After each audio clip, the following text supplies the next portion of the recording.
Today's video sponsor is GVG Mall, featuring Black Friday deals with 10% discount on peripherals such as mice, mechanical keyboards and gamepads. And as usual, with 25% off across several products when using my SKG discount code, making a Windows 10 serial key only $16. After the payment, you'll receive the key in your account and all you need to do is to introduce it in your Windows settings and bam! You have an activated system. Hello guys, this is Gameplays, I'm Fabio Pisco and welcome to my channel. So, you may actually know me from my previous overclocking videos on, for example, the RX 580, the 5700 XT, the 6600 XT, 6700 XT, 6800, 6900 XT, whatever, and even now with the RTX 3060 and the RTX 3050 overclocking guides. But today, yes, the overclocking guide of the RTX 3070. Just two things before going into the actual overclocking guide. The first one is that it doesn't matter the brand of your GPU. It doesn't matter if you have a GPU from MSI, from Asus, PNY, ASRock, doesn't matter the brand, okay? As long as it is a 3070, this tutorial applies to it, okay? The second one is that all GPUs are different, and by all I literally mean all GPUs are different. Some are just slightly different from others, but overall all of them are different, okay? They are just like humans. We are very look-alike, but overall, in a matter of speaking, we're all different. What I mean with this is that you can actually have 100 RTX 3070 cards and all of them will perform slightly different. Most of them will be in between the average overclocking performance, the average being what you see in this video, of course. In between the average overclocking performance, some will overclock more than you see on this video, and some will overclock less. Okay, that's how it works in terms of binning. Most GPUs will do this, will do these values, and will get this performance boost, while others will get even better, and others will get worse. That's the luck of the draw. Now, to start the overclocking guide, we're gonna use the MSI Afterburner application. By today's standard, MSI Afterburner is one of those applications that you should always have on your computer, even more if you want some performance metrics. Imagine if you want to know where's the bottleneck of your system, if it is on the RAM, if it is on the CPU, if it is on the GPU, if something is actually happening, if your GPU is overheating, if your CPU is overheating, MS Afterburner is a must for most people and for most computers nowadays. Okay, that's my opinion. And if you still don't have MS Afterburner, the first thing that you want to do is go to the Google and search MSI Afterburner. Go to the MSI website, open it, then go download MSI Afterburner, in this case download Afterburner, click on it, choose for example the desktop and save. Bam, done. After that, all you have to do is run the MS Afterburner. Well, firstly you actually need to unrar or unzip the, basically decompress the file, okay? And then run it, install it, and you're good to go. Just reboot your computer and you're good to go, okay? That's the first step. After all is said and done, all you have to do is open the MS Afterburner. You can go, for example, you can go by the icon or you can go to the search bar, search for MS Afterburner and it will appear, okay? It will open as this. I already have my overclocked settings, but I'll put them at stock, okay? If you have an RTX 3070, it will most likely appear as this. Now, take in consideration that the GeForce Experience also has an application to do this, but with MS Afterburner, well, it is just much faster and, in my opinion, much simpler, and you do not need GeForce Experience at all. So that's also a plus. Now, we have the core voltage, the core clock, the memory clock, the power limit, and the temperature limit. The first thing that I advise in all cards when overclocking is to go and raise the power limit to the max, okay? Just go there, put it in the max, and then apply. As you raise the power limit, the temperature limit will also raise together, okay? It is tied with the power limit in the MS Afterburner. Now, the power limit, using the power limit at the maximum does not mean that your GPU will automatically consume more power. It just means that your GPU will consume more power if it was if it was actually power restrained before. So if your GPU needs more power to perform better, it will consume more power because most likely it was power restrained before by the BIOS. So as soon as you increase the power limit, it will perform better right out of the box. Now, if your GPU wasn't power restricted, you can raise the power limit to the max you want, even being it 170, 150 or 1 million, and your GPU would still use the same power, okay? It will have exactly the same power draw, okay? So this is for cases where the GPU is actually power restrained by the GPU BIOS, and that power restrainment is actually not allowing the GPU to perform at its fullest. And that's why the first thing that we have to do is raise the power limit to the max. Now, we also have the voltage, but in terms of voltage, I do not, and I repeat, I do not advise you to mess around with the voltage, because although the power limit is all within the specs, the core voltage is a little more trickier, okay? So you can actually burn your GPU if you apply too much voltage. But you cannot burn your GPU if you just raise the power limit, okay? Or you cannot burn your GPU if you raise the core clocks or the memory clocks.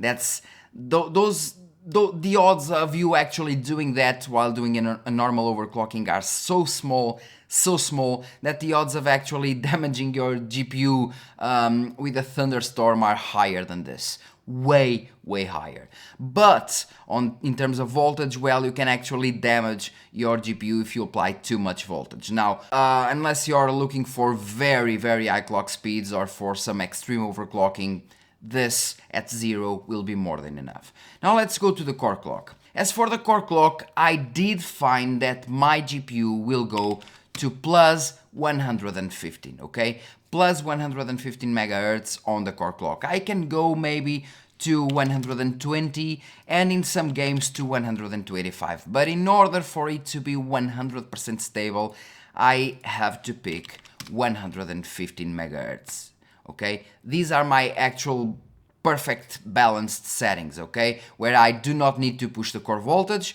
where I have more performance, and at the same time I have a perfectly stable system. Now, I do advise you to start with increments of 20. You can start at 50 megahertz because every card will do more 50 megahertz, and then increment 20 each time. So go from 50 to 70. Then press apply. You go test a heavy game without VSync. By a heavy game, I mean games like, for example, Control, games like Plague Tale Requiem, really heavy games, really demanding games that will push your GPU to its max. That's what you should look into when testing GPU stability, okay? Some benchmarks in terms of GPU stability won't be as good as they should, and while the benchmarks may run, as soon as you try running a game such as Control or Plague Tale Requiem, well, what happened is that your GPU will most likely crash your system, your overclocking settings will crash your system, your computer will reboot or something like that because the settings aren't stable, okay? So start with increments of 20, 90, then after 90, if it is stable once again, go for 110, then 130, till you reach your maximum roof of stability. As soon as you reach that stability, then you go down. For example, I reached a stability point of 120, but for perfectly stable results, I decreased 10 megahertz in order to have the most stable system I can get, okay? For me, 110 megahertz, you may have a way better sample and you may be able to go plus 150, plus 200, but in my case, it is plus 110 if I want a stable system, okay? That's all. Now, as for the memory clock, the VRAM clock, this is one of the most important points when overclocking an RTX 3070, because even the RTX 3060 brings higher default frequencies than the RTX 3070. So we're looking at 8000 MHz effective on the RTX 3060, I believe, while the 3070 only brings 7000 MHz effective. And although it is a bummer, you can get a very nice performance boost just by going to 8000 as well. So for 8000 you'll have to go plus 1000. Okay, this makes the effective clock go from 7000, which is the stock on this card, to 8000, which is the normal, for example, on cards like the 3060 Ti, I believe, and the 3060, at least the model that I have. Now, I do advise you to start with 500 because almost all cards will do 500, and then increase every 100 megahertz at a time, so steps of 100 megahertz. Go for 600, once again test heavy games, let's say half an hour, 20 minutes, half an hour. If everything is okay, raise it more, so 700. If 700 is also okay, raise it to 800.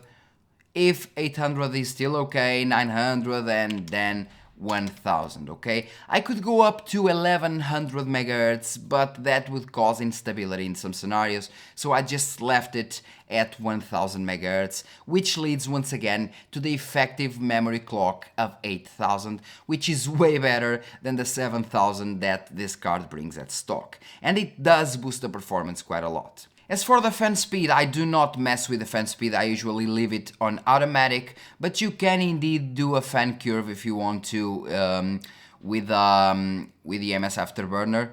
Okay, I'll make no, but all you have to do is actually go here and press user define, then it will give you the fan curve. Let me just see if it appears.